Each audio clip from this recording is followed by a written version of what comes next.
Hello everyone, आज की आपकी बहुत ही अच्छी कहानी है जिसका नाम है काकी का परिवार। सुरभि को रात्रि में ही लेबर पेन शुरू हो गए। यूँ तो माँ अभी 2 दिन पहले ही कह गई थी कि बेटा संदीप तू चिंता मत करना, मैं 2-3 दिन में ही गांव में वहाँ की व्यवस्था करके आ जाऊंगी।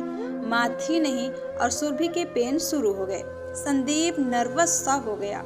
माँ होती तो सब संभाल लेती, वह कैसे करेगा सोच सोच कर संदीप परेशान था। फिर भी उसने अपनी समझ से कुछ जरूरी चीजें एक बैग में रखी जो अस्पताल में काम आ सकती थी। सुरभि दर्द के मारे चीखने लगी। उसकी समझ में नहीं आ रहा था कि वह अपनी कार भी बाहर कैसे निकाले। सुरभि को इस बीच कौन संभालेगा। सुरभि के कराहने की आवाज सुनकर पड़ोस से कृष्णा काकी दौड़ी आई।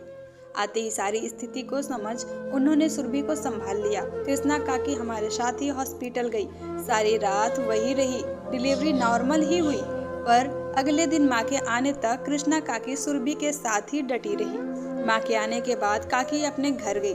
सुरभि के हॉस्पिटल से घर आने के बाद भी कृष्णा काकी सुरभि के हालचाल पूछने रोज ही आ जाया करती थी। संदीप नोट कर रहा था कि कृष्णा काकी के इतने सहयोग करने के बाद भी माँ का व्यवहार काकी के प्रति रूखा सा है। वे काकी से बात भी बहुत कम करती, बस हाँ हूँ तक सीमित रहती। माँ का यह व्यवहार संदीप के गले नहीं उतर रहा था। माँ ऐसा क्यों कर रही है भला। एक दिन संदीप के पूछने पर माँ बोली, अरे संदीप तू भोला है, तू ऐसी औरतों को नहीं समझता। देख लेना इस एहसान के एवज में ये जो तेरी काकी है ना, कुछ न कुछ डिमांड रख देगी, 1,50,000 की। कहेगी उधार चाहिए, पर तुझे वापस मिलेंगे बिल्कुल भी नहीं। संदीप ने कोई उत्तर नहीं दिया, पर उसे ऐसा काकी को देख लग नहीं रहा था। कई दिन बाद की घटना हुई कि सुरभि की देखभाल में भागम भाग के चक्कर में माँ रपट कर गिर गई, जिससे उनके पैर की हड्डी में हल्का सा बॉल आ गया।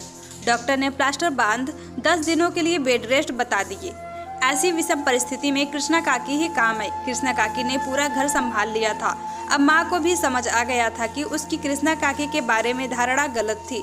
उस दिन कृष्णा काकी बता रही थी कि उसका इकलौता बेटा तो अमेरिका में बस गया है, मुझे ये घर दे गया है और मुझे ढेर सारे रुपए भेजता है। पर बता बहना, मैं उन रुपयों का क्या करूं जब बेटे को भी देख न पाऊं, पोते को गोद में ले न सकूं।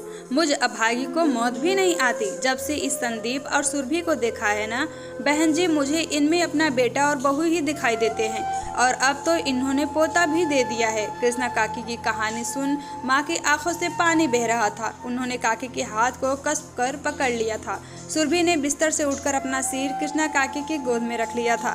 संदीप ने आगे बढ़कर काकी के दूसरे हाथ को दबाकर अपने माथे से लगा लिया, मानो माँ की पहली सोच की माफी मांग रहा हो।